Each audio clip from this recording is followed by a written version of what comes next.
Pip McWu Monster Hunter. The Hunt for a Willful Wangliang. Pip McWu is my legal name, although I doubt it's traceable to any nationality or culture. There's probably not another soul on Earth with the surname of McWu. That's understandable, and I'll tell you how McWu took shape. My mother came from Taiwan, and her family name was Wu. In Taipei, she met my future father, a skinny, wiry, teetotaling Irishman. It's true, but I won't insult my heritage by saying a sober Irishman is about as rare as my name. From the stories I've heard of him, my father, Mick something, began life in an Irish orphanage and, upon entering adolescence, ended up in a monastery, getting ready for the priesthood. Before I go on, I should tell you that these things were told to me by the headmistress of the Catholic Taiwanese orphanage where I grew up.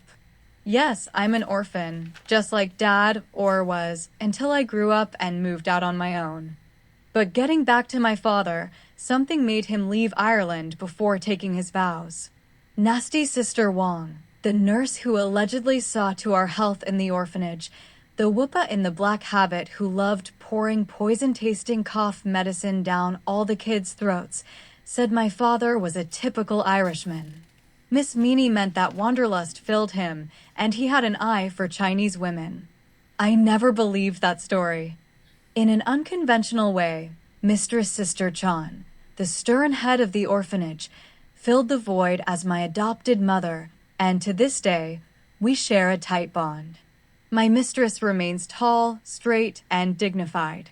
Sister Chan hardly ever wore a habit, preferring plain, pleated, ankle-length skirts and white or gray blouses. It gave her a more commanding presence during her frequent dealings with bankers, politicians, and visiting dignitaries. I think she's beautiful. The lines around her eyes and mouth add a touch of wisdom. I continue from time to time to enlist Sister as a sounding board for my ideas. But before I get too far ahead, let me finish talking about my father. According to Mistress Chan, my father was a spiritual man, but the literal Chinese meaning is that he was a natural-born exorcist or a conduit to the spirit world. For all I know, he might have connected psychically to the Demon Union Hall. Humans share this planet with other life forms that we can't see and don't know about. There are many who say we also share Terra with unlife forms, or should I say the undead. That's debatable. It seems that in higher organisms there is a spark that some call consciousness and others a spirit. This spark animates the flesh of our bodies, and bodies need nourishment to stay alive and to flourish. This is my premise to explain good and evil. If one human helps another human, I consider that good. If for no valid reason a person hurts someone else, that action is evil. Since our actions define who we are, then a person who hurts other people is evil. Concepts change when different species interact. Chickens may see humanity as evil because we eat poultry. As long as we don't torture or abuse them, humans are no more evil for eating chickens than cows are for killing and eating grass. We can say the same about demons and other creatures of the Twilight realms. We call them demons because they prey on humans for sustenance. Still, some of their cruel methods and the joy they receive from causing human suffering are evil. Oddly enough, a demon was the catalyst that I credit for bringing me into this world. You see, one day when my future father was walking through the monastery cemetery back in Ireland, he saw a horrifying sight. In the middle of his devotional prayers, my father happened upon a grisly commotion. There, not more than 10 meters away from him, a lithe young woman was pulling a corpse out of a newly backfilled plot. It was a fresh grave, with the tenant, old man Galvin, not settled in for more than a day. After the initial shock, Dad shouted at the woman, who turned her face toward him. Despite her thin, supple white body, she had the face of an old hag, with teeth like a piranha's, ready to devour anyone who came near her. She was a dirge-dew, an evil vampiress that prowls the moors and graveyards of Ireland. From the living and the dead, she extracts either their blood or spirit to give her a boost of vitality. Old Galvin, a deacon, possessed an inner strength the dirge do craved. Aghast, my father tried to physically stop the sacrilegious fiend. No earthly weapon could harm the supernatural beast, and Dad fought it hand to hand, with faith as his greatest strength, but he couldn't get the edge. Something wasn't right. Call it the wrong spiritual frequency or seeing through the lie, but Dad realized this was not a dirge do he was fighting. It came from a far-off land.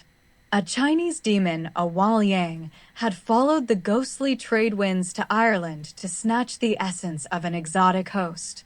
With a laugh, it swallowed the consciousness of Galvin, then reverted to its hideous true form and disappeared. My father didn't have the power to stop it, but this life form left a trail for him to follow, which he did all the way to Taiwan. Dad was determined to release Galvin's spirit and destroy this Wangliang. And now we come to me, Pip McWu, and the rest of my early life story. Dad lived in Taiwan for several years, searching for that demon. During his stay, he met my future mother, Wu Xiaojia. It wasn't a chance meeting. Mom also had the spirit sight and a window to the dark world. They met through a mutual acquaintance and soon married. When Mom was pregnant with me, the very demon they sought visited them. It sensed Mom's vulnerability and took the offensive. In a fearsome, violent battle, the Wangliang's grim marauding finally ended, and the essence of Deacon Galvin found peace. In the trade-off, Dad lost his life, and Mom lay mortally wounded. Local clergy carried Mom to the orphanage, where she gave birth, but by giving life, she surrendered her own. The nuns of the orphanage identified my mother as Wu, but my father died a mystery. When asked, my mother could only whisper, "Mick," so I became McWu. American missionary nuns founded the orphanage, and they incorporated the English language into daily life. For that reason, staff and children alike have a mastery of English equal to their Chinese. My given name is Philippa, in honor of Saint Philippa, the patron of the orphanage. Somehow the shortened form of my name ended up Pip. That's all Sister Chan could tell me about my parents and myself, but I can fill in some blanks because I inherited their special preternatural abilities. As I dedicate my life to pursuing demons and other monstrum, I recognize that they also have a purpose on Earth, and I am here to study them. I will destroy only if mortal life is in jeopardy. And now, just like my parents, my adventures begin. Sister Chan wasted no time summoning me to investigate yet another rambunctious Wangliang, one of those frightening ghouls of the graveyards. The Wangliang are childlike at first glance. They are small, about as tall as 3-year-old humans, and have the most beautiful, long black hair. But that's where the similarities end. Their bodies are about the size and shape of large welcome mats, but thick. I guess you can say that they resemble luggage suitcases, and they move in a fast, slinking manner. Flesh hangs off their squat bodies like shredded cloth, and they don't seem to wear clothes. It's hard to tell what's rotting, sagging skin, and what's tattered rags, anyway. Their eyes are piercing red, and their ears look like big elf ears. Wangliang hands and feet have claws, which they probably use for digging up plots. It's just as natural for them to scamper on all fours as it is for them to walk upright. Wangliang are grave stalkers, but they rarely steal bodies. They are energy beings and absorb the vestiges of any residual vitality emitted by a corpse's cells. They take ionic energy, not spiritual identity, which makes them much more tolerable, but there are exceptions. Sometimes these little grave robbers develop an appetite for meat, and other times they gain the means of stealing consciousness, which turns out to be an inexhaustible supply of nutrition for the fiends. Wangliang can't keep that pilfered fundamental spark. The energy needs to complete its life cycle. This is where I come in and people with my gifts. No one can pinpoint the origin of the Wangliang. They seem to take energy only from humans and no other animals or plant life. Wangliang could have emerged from a human mutation of long ago, and instead of eating, They absorb energy directly through the dermis. There is a definite connection between us and them. Maybe that's why problems arise. On the 1st of October, Sister Chan summoned me to her modest office at St. Philippa's. My mistress is a minimalist when it comes to decorating. An old pine desk, cluttered but neat, a computer off to the side on its own wooden table, and file cabinets filling every available inch of wall space. The top half of the office walls is beige painted plaster, and the bottom is beige wainscoting. Black, white, and red vinyl tiles cover the floor. A large crucifix hangs on the wall behind the desk chair. The simplicity of the room belies Sister's mental complexity. McWu, the sister greeted. She always called me McWu. There is a Wangliang at Deshur Cemetery, as wild as a typhoon. Right to the point, not even a basic hello from her. But that was Sister. Still, Mistress Chan respected my special gifts, and I gave her utmost respect. Qingwen, I asked, which translates into, may I humbly inquire? It was something we said at the orphanage. The discordant cacophony of supernatural strife at Deshur Cemetery howls stridently in my ears. Sister, the enduring poet, elaborated. An overgrown Wangliang with a taste for long pork thinks the burial ground is a cafeteria. The thing feeds on the dead, yet has also bared its teeth at gravediggers. Not typical of Wangliang behavior. This happens from time to time with these twilight devils, and they just get worse. Am I to travel to the cemetery to halt its insolent ways? I asked. Yes, Mistress Chan confirmed. Your strength comes from your faith, but we both know you bring more to this fight. I understand, I replied. My parents remained nameless to the world of light, yet those that lurked in the dark knew their names well. Between father's first encounter and his death, both parents claimed victories against night imps and Shao. As a product of my parents' union, their powers are mine, but never would they have imagined how much more amplified I am. Cherished one, Sister said, the beast is wreaking havoc, and soon it will dine on the living. Once a demon acquires a taste for the animated, it won't go back. Like a tiger entering a human village. Yes, Sister, I agreed, and the meat from the living will turn this Wangliang from a house cat into a tiger. Soon, we will deal with a demonic Jack the Ripper. Mistress Chan looked pensive, remembering a story from the past. When I first heard of your father's account with a Wangliang in Ireland, she said, I thought of Jack the Ripper. After all, Jack was a bloodthirsty Wangliang that settled in England. Apparently, something from an unknown realm killed it, and your parents stopped the genesis of another at the cost of their lives. Now you need to enter Deshur Cemetery to destroy this new Ripper, but I'm afraid of losing you. Do not fear, Mistress, I reassured her. Mine is the only force that can defeat it, and my spiritual powers are growing. I am ready. Fair enough, Sister Chan acknowledged.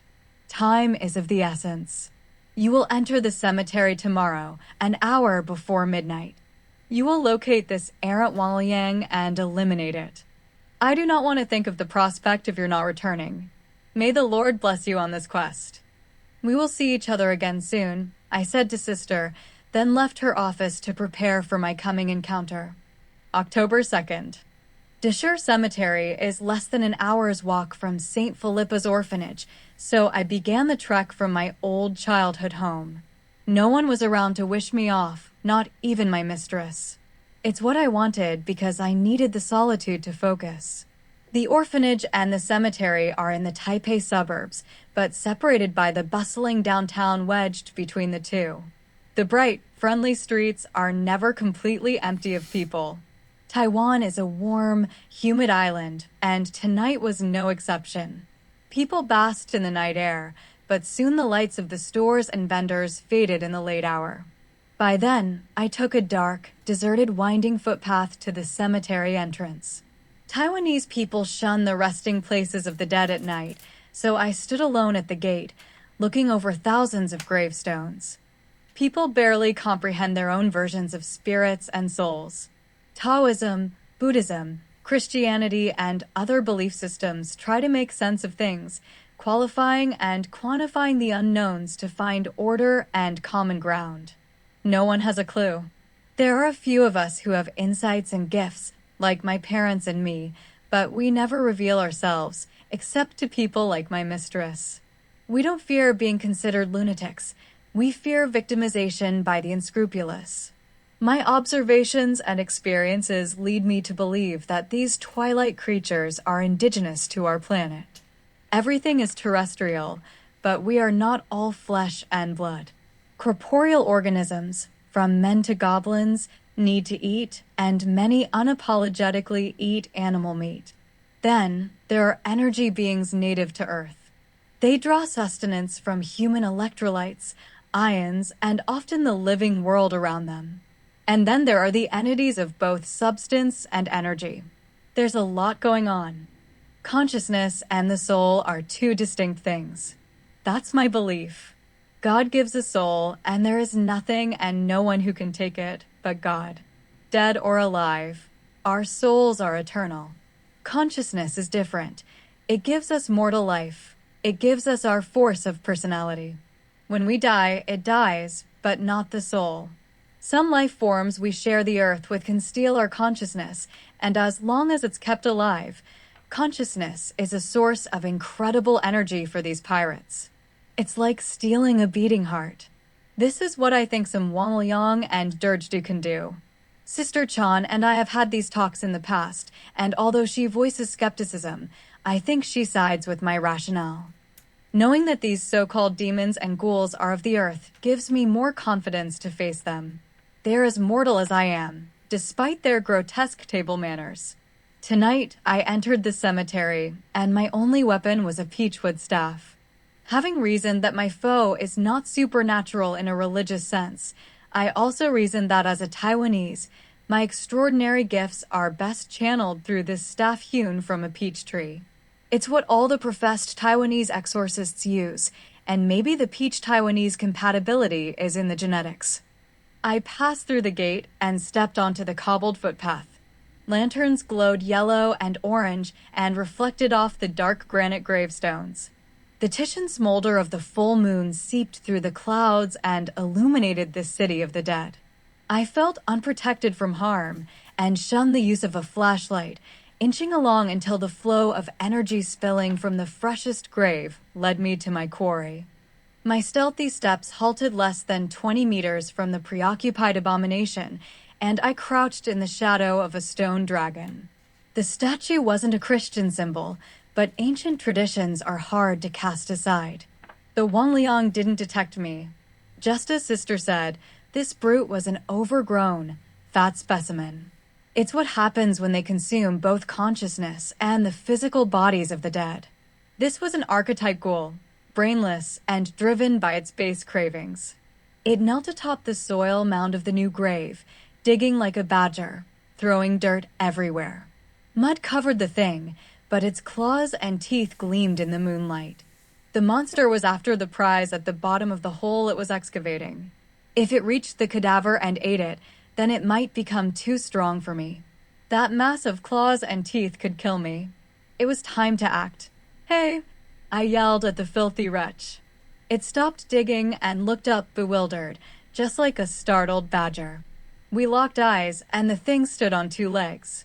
Then it dropped on all fours and scuttled toward me. My legs trembled, and my mind went blank.